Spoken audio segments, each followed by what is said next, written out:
My dear students, आज है day 3 A to Z merchant navy का और आज हम लोग बात करने वाले हैं कि मर्चेंट नेवी की शिप आखिर कार्गो को ट्रांसपोर्ट कैसे करती है एक कंट्री से लेकर दूसरे कंट्री तक। याद रहे ये इंडिया का सबसे बेसिक्स और कॉम्प्रिहेंसिव वीडियोस है मर्चेंट नेवी से रिलेटेड, जहां ए से लेकर जेड तक मर्चेंट नेवी की सारी इंफॉर्मेशन बहुत ही शॉर्ट में हम लोग आपको देने वाले हैं बिना आपको बिल्कुल भी बोर किए।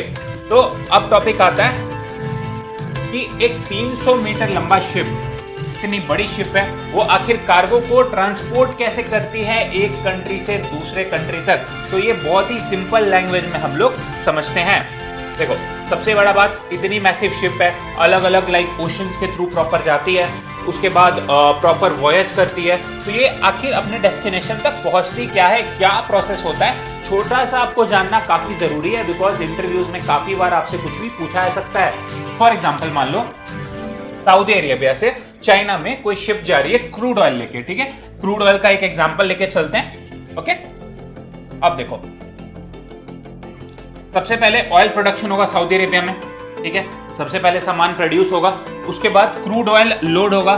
कहां पे लोड होगा? जो ऑयल टैंकर में लोड होगा। उसके बाद वो ओशन के अक्रॉस सेल करेगा, उसके बाद प्रॉपर वॉयज वगैरह होगा, थाउजेंड्स ऑफ माइल्स को दूर जाएगा। फिर एंड में हम लोग का गोल होगा डिलीवरी चाइना में करने का, ठीक है। आई होप आपको समझ में आ गया होगा।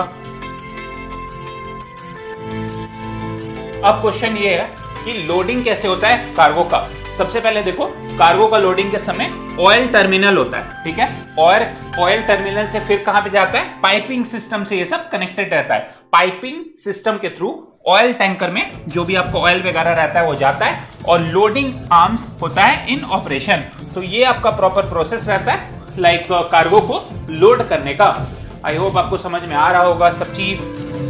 अब आता है कि हम लोग वॉयज को कैसे प्लान कर सकते हैं। वॉयज को प्लान करना बस बहुत ही नॉर्मल काम नहीं है, काफी चीजें एनालाइज करनी पड़ती है। क्या करना पड़ता है? हम लोग को सबसे पहले देखना पड़ता है कि वेदर का पैटर्न कैसा है, सी का कंडीशन कैसा है, विजिबिलिटी देखना पड़ता है, करंट देखना पड़ता है, वेव का हाइट वगैरह देखना पड़ता है, मरीन ट्रैफिक देखना पड़ता है, ताकि अननेसेसरी रिस्क नहीं हो, कोई भी प्रॉब्लम नहीं हो, कोई दिक्कत नहीं हो।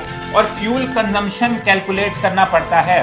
तो ऐसे नहीं कि बस अपना स्टार्ट किए और निकल गए सामान लेके, ऐसे नहीं होता है। काफी सारी एनालिसिस करनी पड़ती है इसमें, और एनालिसिस अच्छे से होता है और सेफेस्ट और शॉर्टेस्ट रूट फिर जो शिप के ऑफिसर्स होते हैं वो डिसाइड करते हैं कि कैसे शिप प्रॉपर तरीके से जाएगा, ऑन टाइम अराइवल होगा, फ्यूल सेव होगा और एक प्रॉपर एग्जीक्यूशन होगा कार्गो का एक कंट्री से दूसरे कंट्री तक। अब आता है कि ओशन का वॉयज कैसे सारा सीन होता है। देखो, 7 या नॉटिकल माइल से आधा सब चीज रहता है। 15, 20, 25, 30 दिन लग जाते हैं जाने में। ऐसा नहीं है 2 दिन में आप डेस्टिनेशन में पहुंच जाते हो। Thousands of tons of fuels use होती है, तो आप समझ सकते हो फ्यूल की कैपेसिटी कितना ज्यादा होती है। सबसे पहले सेफ्टी वगैरह देखा जाता है, क्रू का, कार्गो का, एनवायरमेंट का, और सारा माइल कहीं ना कहीं मैटर करता है। आई होप आपको समझ में आ रहा होगा कि शिप कैसे एक कंट्री से दूसरी कंट्री में जाती है सामान लेके। अब देखो, अब डेस्टिनेशन में सामान आ गया, अब क्या होगा? अब होगा कार्गो आपका अनलोड। जो भी सामान आप लेके आए हो वो अनलोड होगा, कार्गो से नीचे उतरेगा। उसके बाद ट्रांसपोर्टेशन बिगिन होगा, move two terminals and inland. तो जगह जगह टर्मिनल्स वगैरह बने रहते हैं, जैसे आप एयरपोर्ट वगैरह में देखते हो वैसे इसके भी टर्मिनल्स होते हैं और ये ट्रांसपोर्ट होता है। उसके बाद वो डिलीवर हो जाता है इंडस्ट्रीज में और पावर करता है इकोनॉमीज को और ड्राइव करता है हमारा ग्रोथ। अब फाइनली ये जो क्रूड ऑयल है आप देख सकते हो अपने जगह पे पहुंच गया, ट्रांसपोर्टेशन स्टार्ट हो गया। तो यही होता है मर्चेंट नेवी में, ऐसे ही सामान एक जगह से दूसरे जगह तक जाता है। I hope I am clear, ठीक है। अब ये इंपोर्ट एक्सपोर्ट से होता क्या है? बहुत लोग बोलते हैं भैया ये इंपोर्ट एक्सपोर्ट कितना इंपॉर्टेंट है, इंटरव्यू में भी आपसे पूछा जा सकता है कि क्या होता है ये इंपोर्ट एक्सपोर्ट से। तो देखो, इंपोर्ट एक्सपोर्ट से कंट्रीज एक दूसरे से कनेक्ट होती है, ठीक है। ओवर 80% to 90% वर्ल्ड ट्रेड सी के थ्रू मूव होता है। इससे ग्लोबल इकोनॉमी काफी ज्यादा बूस्ट होती है। Lakhs of merchant navy ships globally sail कर रहे होते हैं। मिलियंस ऑफ सीफेयरर्स को जॉब मिलता है, उनको लाइक इकोनॉमी इससे भी बूस्ट होती है। Trillions in goods every day across the oceans move करते हैं एक जगह से दूसरे जगह तक। ये सारी चीजें पॉसिबल हो पा रही है मर्चेंट नेवी के शिप्स के थ्रू। तो ये बात आप प्रॉपर तरीके से ध्यान रखना, तो बूस्ट भी करता है इकोनॉमी को प्रॉपर तरीके से ये। अब 80% वर्ल्ड ट्रेड मूव करता है सी के दौरान, तो अगर मर्चेंट नेवी नहीं होगा तो फ्यूल नहीं होगा, फूड आपको प्रॉपर नहीं मिलेगा, इलेक्ट्रॉनिक्स कनेक्शंस आपको नहीं मिलेंगे, कार्स के पार्ट्स हो गए, ट्रांसपोर्ट हो गया वो नहीं होगा, मेडिसिन आपको प्रॉपर तरीके से अवेलेबल नहीं होगा। तो ये सारी चीजें मर्चेंट नेवी आपको देती है।